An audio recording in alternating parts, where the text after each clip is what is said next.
cents, and when you hit $1 billion, you got to pitch in a few pennies more. Scott, what more can you tell us about her wealth tax and what her rationale is? Well, she sees this as a way to raise a lot of money to bankroll some of her initiatives on healthcare, education, and the like, and also a way to address income inequality, because the income tax, which we use now, doesn't really get at the pockets of the very wealthy. Her proposal is a 2% tax on wealth above 50 million. It sounded like she was saying 50 billion during the debate, 50 million, and then 3% on everything over $1 billion. Okay. Where do the other top candidates come down on increasing taxes for these wealthier Americans? Bernie Sanders has his own version of a wealth tax, which is similar to Elizabeth Warren's. They rely on some of the same advisors. But most of the other Democrats have not embraced a wealth tax. During one of the debates, Andrew Yang actually pointed out that a lot of European countries that tried a wealth tax ultimately gave up on it because these kind of taxes do tend to be somewhat difficult to administer. There's lots of avenues for rich people to evade the tax, and as a result, they don't necessarily raise as much money as the supporters hope. Yang himself favors a value-added tax, which is kind of a national sales tax, and most of the other Democrats endorse higher income taxes on top earners. Joe Biden, for example, would raise the top marginal tax rate back to where it was before the GOP tax cut at the end of 2017. That's about 40%. Pete Buttigieg would go higher, up to a top rate of around 50%. And Mike Bloomberg just came out with a tax plan that puts him sort of in the middle. He'd raise the top tax rate back to about 40% and then add a 5% surcharge on income over $5 million. Let's talk about something else. Trade has also been an important issue. Here's Senator Bernie Sanders on CNN in August. He was asked if he would resort to tariffs if elected. Yeah, of course. It is used in a rational way within the context of a broad, sensible trade policy, and it is one tool that's available. What we need is you're looking at somebody, by the way, who helped lead the effort against permanent normal trade relations with China and NAFTA, because trade policies that we have had in the past have lost us millions of good-paying jobs. Senator Sanders has said the president's way of using tariffs has been, quote, irrational and destabilizing, and yet he would use them. So, Scott, how would you describe his stance? Well, as the senator himself described himself there, he's probably one of the more protectionist candidates in the Democratic field. He has long been skeptical of trade agreements like NAFTA.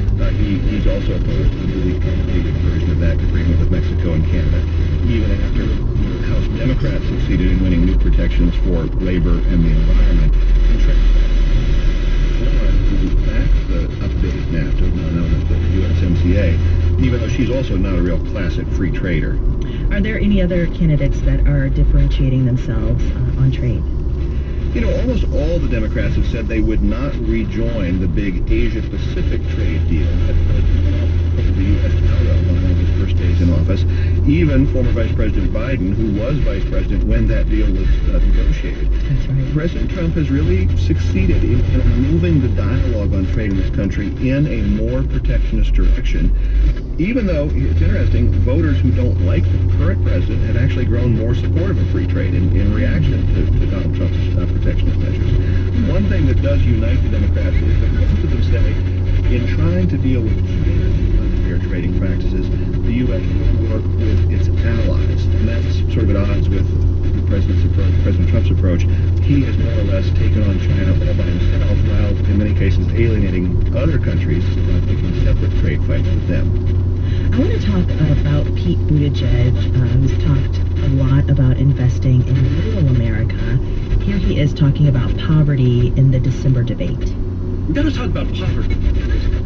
There is not one county in the United States of America where someone working full-time at the minimum wage can afford a two-bedroom apartment. In most places, not even a one-bedroom apartment. The biggest problem in our economy is simple.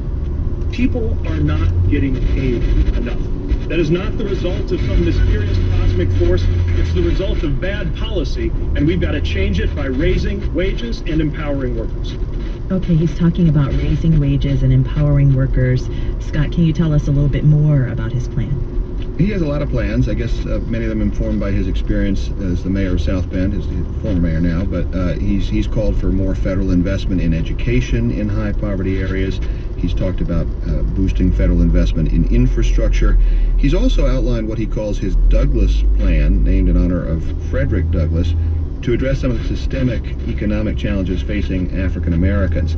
Of course, we've talked a lot about how Buttigieg has yet to gain any real traction with African Americans, and they are, of course, a key constituency in the Democratic primary process.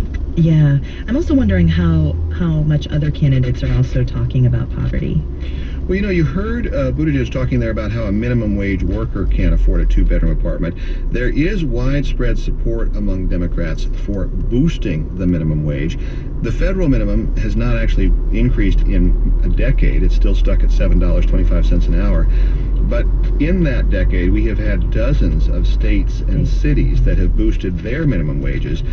And that is now one factor driving what President Trump described as a blue-collar boom in this country. He used that phrase in his State of the Union speech on Tuesday, when he noted that wages have actually been climbing faster for those at the bottom of the income ladder. One reason for that is that in much of the country now, there is either a state or a local minimum wage that's well above the federal minimum. Another factor, of course, helping to boost wages at the bottom of the ladder is the very low unemployment rate, which does give workers more bargaining power. Let's hear from Vice President Joe Biden. He's focused on former President Obama's economic record throughout his campaign. Here he is at a campaign event in October in Scranton, Pennsylvania. Donald Trump inherited a strong economy from Barack and me. Things were beginning to really move. And just like everything else he's inherited, he's in the midst of squandering it. Squandering. We need to build an economy. We need to build an economy that in fact rewards work, not just wealth, reflects our values. And that's going to start, I'm going to start by reversing the Trump tax cuts for the super wealthy corporations. This is pretty interesting, Biden's economic message. I mean, he's very much focused on President Obama's record. That's right, which he shares as Obama's right. running mate, so he calls it his own record as well. He is defending that and pointing out correctly that the economy was pretty good when the Obama-Biden team left office.